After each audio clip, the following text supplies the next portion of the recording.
Alrighty, so I'm going to see about at least getting the throttle body plate on so I can see what I need as far as fuel line pieces and fittings and stuff, and then go from there. So I want to have that in hand for a week from now so I can work on it without having to wait on parts coming in through the mail. Come back on that. Okie dokie. Here's our nitrous plate. 12 hole? Yep. Let's get this put on, we'll come back. Okay, so we got the plate on. Don't have a lot of room now for my elbow, so we're going to look into that, see how much more I can trim off that 90. And then I had to move, it was flashing. Had to move my regulator. I have to find another spot for that because the solenoids are in the way. It looks like hopefully my vacuum tube, my reference tube, will still work. I'll try that again here in a minute. And then hopefully I can just do a T off of here.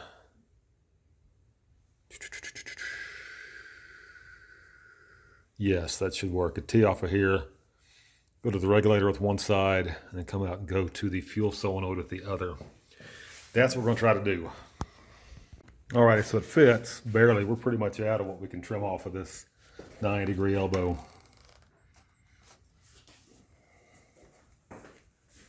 Yep. And that's squishing it. Well, on the plus side, I guess, with it up against the radiator, it can't pop off, huh? Few more stuff going on. So here's my regulator, trying to figure out how to make that work. I've got parts ordered from Summit, some push lock fittings, a T. Anyway, we'll burn that bridge when we get to it. Those nitrous solenoids take up a lot of room. I got that going on. Then they send you, a micro switch and a bracket. Oddly enough, this is the same micro switch you use for fire suppression systems on range hoods. So I've seen these before. How you're supposed to mount this to that, I have no idea. Then I got to thinking, I've been running an MS3. I bet you I could simply do a programmable output that activates with a switch for a ground. Then you engage your nitrous at 95, 100% TPS. That's what we're going to do for that. I'm sure it can be done. I just haven't looked. I was going to get another one of these. Then I realized it's probably not going to be enough amperage per relay. Just looking at the amp draw on these solenoids, I can't get a firm value, but what I have seen is up to 32 amps, which is a lot more than what these little relays in here put out. I think they're 20 amp continuous. So we'll end up using the supplied 40 amp relay. And bottle location. This is what we're going to try. Yeah, it's supposed to be mounted front to back or standing up so that you don't uncover the pickup tube in there.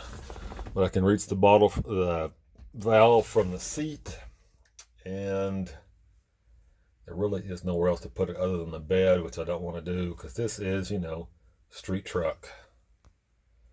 So we'll give that a go and see what happens.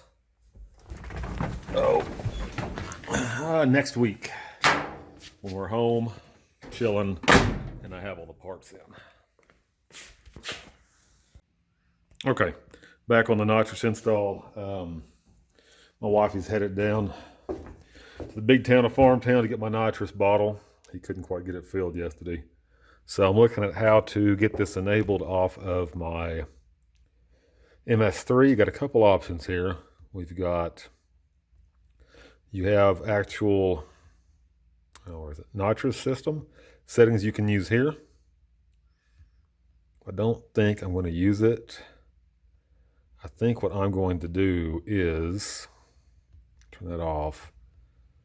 Go here to, I've got some unused outputs. Go to high output. Let's use 1. Enable it. Power on value off, active value on. We can activate it above, say, 85% TPS. It's only going to be a 50 shot. I doubt if it'll be much more than that. Activate it above.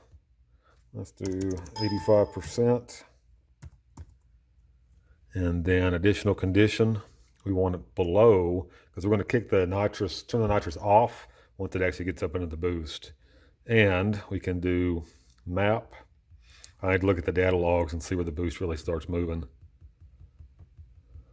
Oh goodness. And nitrous, here we go. Map. Engage below, less than, then find out what my map needs to be after I look at the data logs. We'll come back to that. So I think that's how I'm going to set it up through the MS3. And we'll come back. Alrighty, so we're working on the fuel side of our nitrous system for our 50 shot we're going to do for these turbos. So I got to make this 90 here into the fuel solenoid here. And there ain't much hose left to work with, as you can imagine. So I've got the push-to-lock hose boiling. Just boiling it for a couple minutes. And I've got the actual fittings, the push-lock fittings in the freezer. I'll try to show you how to do this. The reflection's crazy, ain't it? Huh.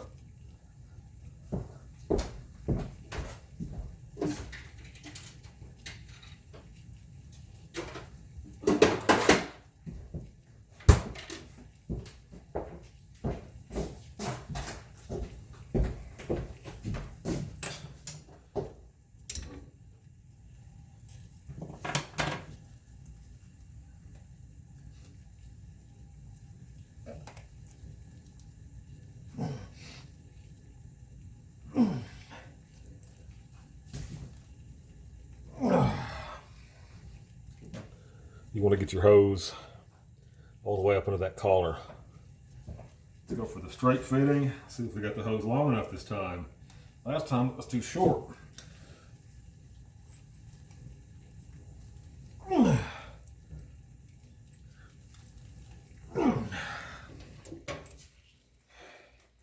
Cool. That's it. I don't know if it's going to make the turn we need for the fuel side, but let's find out.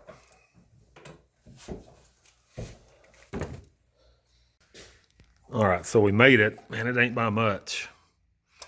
Honestly, it'd be nice to move this fitting a little bit to get the angle better. But every time I try, it's in there so good. It distorts the plate, and I think we're gonna be all right. Should be all right. Tell me to get the gasket in there.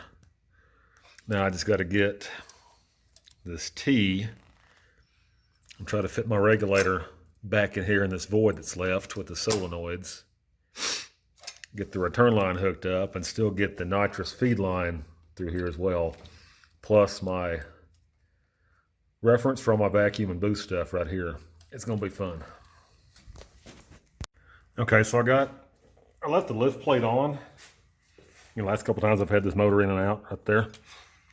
Only problem is now I've got so much stuff in the valley, sequential fire, sequential injection. We've got our meth lines, our boost reference lines. Now we've got a nitrous line going through there, fuel return line. I am gonna pull that lift plate out. So my wifey got me a swivel. First one I've had in probably 20 years. Already got 2 of the bolts out. And the plate, the valley plate is still on underneath the lift plate. So I'm hoping I can just slide this dude out, leave the valley plate on, and then bolt it back down. That's the plan. While she was out, she surprised me with, check this out.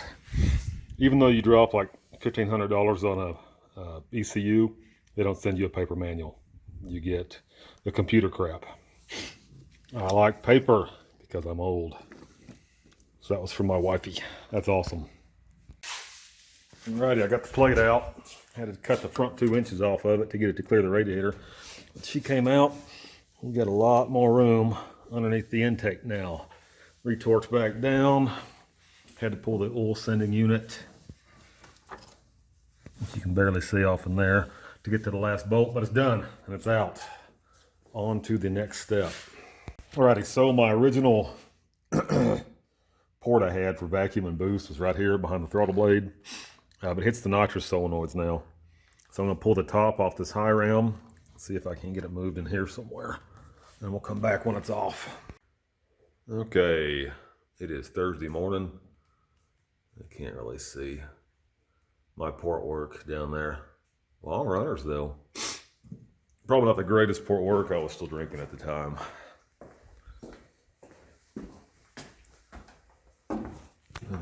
Okay, here's where we're at on this. We got the original vacuum port plugged.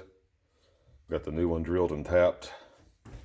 It looks like as usual I managed to get it a little crooked because I got skills that way. So this is ready to go back on the intake. It's all red in here like somebody sprays a bunch of meth in it. And then I think we're getting close. Got to mount the bottle, which is full. Thank you, Mr. Dave, for doing that down in Farmtown. Got the Mishimoto fans on. Got to wire up the relay and stuff for that. I sent back the single adjustable QA1s. I want to do the double adjustable after all. Be like the old school 90-10 shocks. This thing's going to need all the help it can get. And then I was thinking about, it's just the 50 shot. So I thought about just having it on all the time because you can enable your inputs like above 85% throttle, below 15 pounds of boost. Then I got to thinking, if I do that and have the bottle off, it's still going to dump the extra fuel, but not the nitrous, so it's going to get a switch anyway. I think that's where we're at. We'll come back. Okay, so I'm still waiting on fuel fittings. Should be here from FedEx tonight. I had them overnighted to get the fuel side of the nitrous system finished. I need to wire in the electrical and the new Mishimoto fans we put in. Both are going to take high amperage relays. I am already maxed out on the existing fuse block and relay box I put in. This one's been modified for negative triggers internally. I did a video on how to do that probably 2 years ago. It's in the playlist somewhere. You can see it if you want to do it. But I'm maxed out here, and I need to run the bigger relay for the fans anyway, the 40/60 amp. So let's go over that real quick. So the voltage is the same. For those of you guys that don't know this stuff, difference between voltage and amps, like there's a difference between can and may, shall, should, kill, murder, etc. and so forth. So voltage, I would call, if you're dealing with an air compressor, the pressure.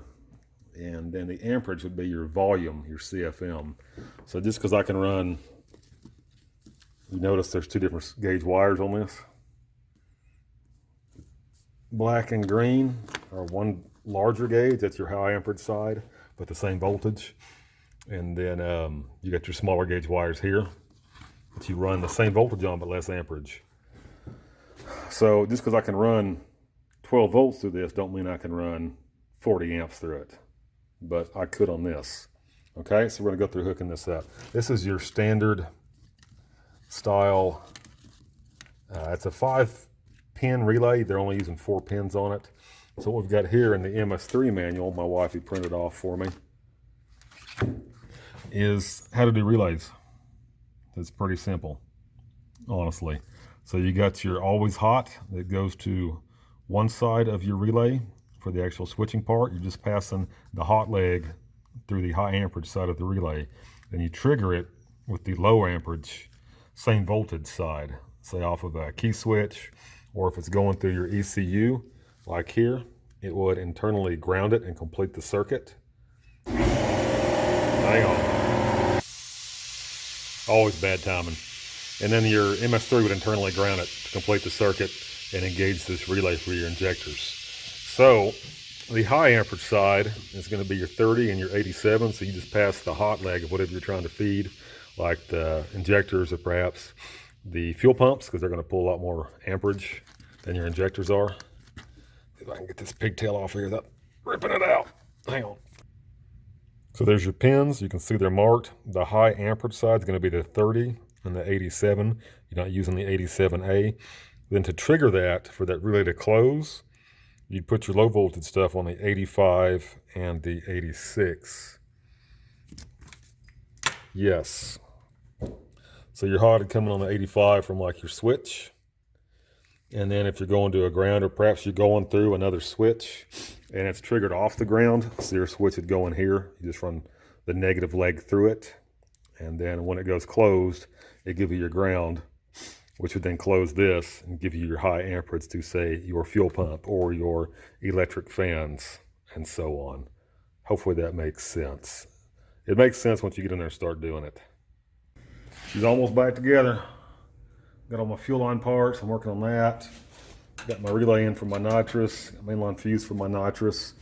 It's triggered off of the MS3 to a ground above 85% TPS and below 15 pounds of boost. Only thing is, this is a normally closed switch and doesn't have the option to make it normally open. So I need to see if I can find one that I can hook up normally open to give it the closure it needs.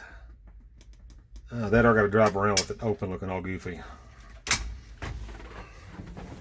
But the problem is, I don't know what they were thinking when they made this kit. So that set screw right there, it goes into the solenoid through the plate. No way you're going to get the nut back on this. So I have to take that back off, see if I can get a disc grinder in there, take the head of that screw off so I can get my fuel line on. Alrighty, I got the throttle body swung up out of the way so I can get the die grinder in there, tape off the outlets for both solenoids. I'm going to try to squeeze this blade in there and take the top off that screw so I can actually put the fuel line on.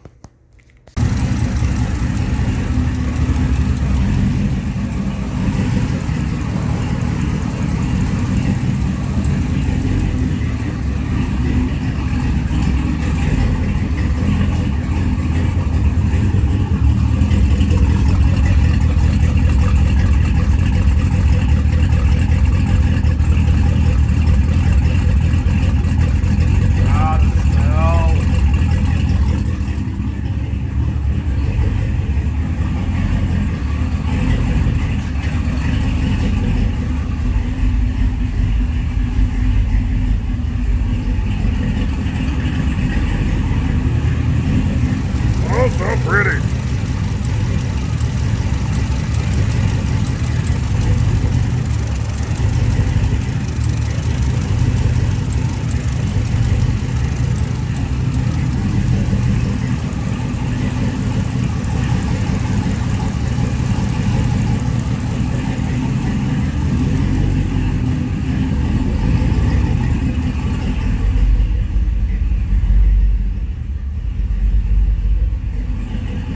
Sweet, almost done.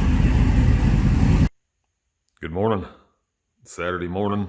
We've had beautiful weather for a week and a half. Been back at work this past week. Got a bunch of work piled up since I was off for a week. But naturally, since it's Saturday, the weather's garbage. Big Red's gone. Niece and nephew-in-law are borrowing it to move. So anyway, update time. It's been a minute or two.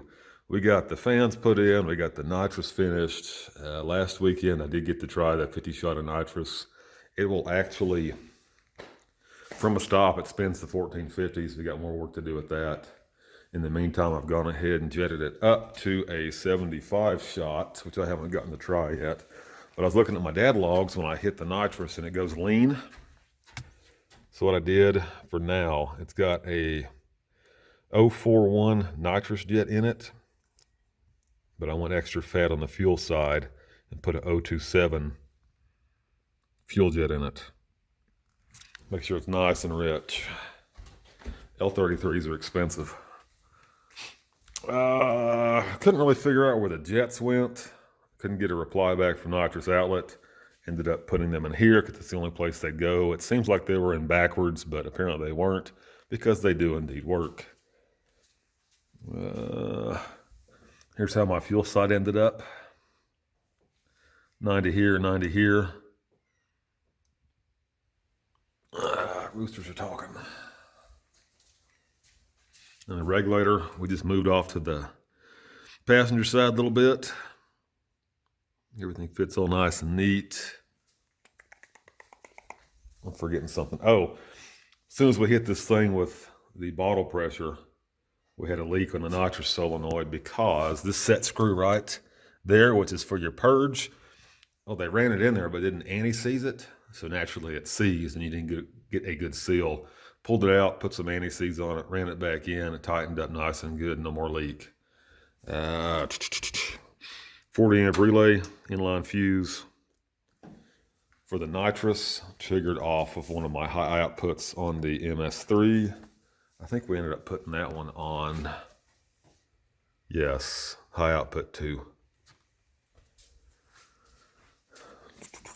We are out of room and I'm out of stuff to cut off of that 90. Up against the shroud, the fans are pretty much up against the charge tube. Everything is nice and neat and tight. I like it. What am I missing? I think that's it. I got the bottle in. It does work just fine with it mounted sideways. Only bad thing is this bracket here, the 2 bolts ended up directly over the frame rail. There's literally this much room between the floor pan and the frame rail. This truck does actually still have its cab supports. Most of them don't. Amy Jo helped me. We got it put in. It kind of sucked, but it's done. Bottle pressure's low because it's about 40 degrees in here. They sent a 15-foot nitrous hose, I guess because most folks put these in the trunk. Found a place online called Nitrous Supply. They can make you custom length hoses. I took a piece of 22/4 burglar alarm wire and ran it from here through my firewall right there. You see it's sleeved to my bottle, and I cut it off and measured it, and it ended up right at 55 inches. So I can get a 55-inch custom hose for about $52. I just haven't done it yet. Wait until payday for that. Double adjustable QA1s should be here Tuesday or Wednesday. While I was at it, I ordered up I forget where it's from. If I remember, I'll put it in the descriptions. So it is an 8-magnet ring, magnet, and sensor that goes around the pinion yoke that you can then wire into your MS3 and uses a vehicle speed sensor. That way I can do boost by speed, which will be handy because 22 pounds of boost is useless in anything less than 3rd gear, even with these 29 1450s on it. And I think that's where we're at. She's all together, all beautiful, runs good. Got to do a couple hits last week. Apologies, I didn't have anything to hold the phone. I don't like trying new setups for the first time with my wife in the truck. It's kind of sketchy. So we'll get video of that as soon as the weather clears. That's it, man. Hopefully you guys are having a good weekend.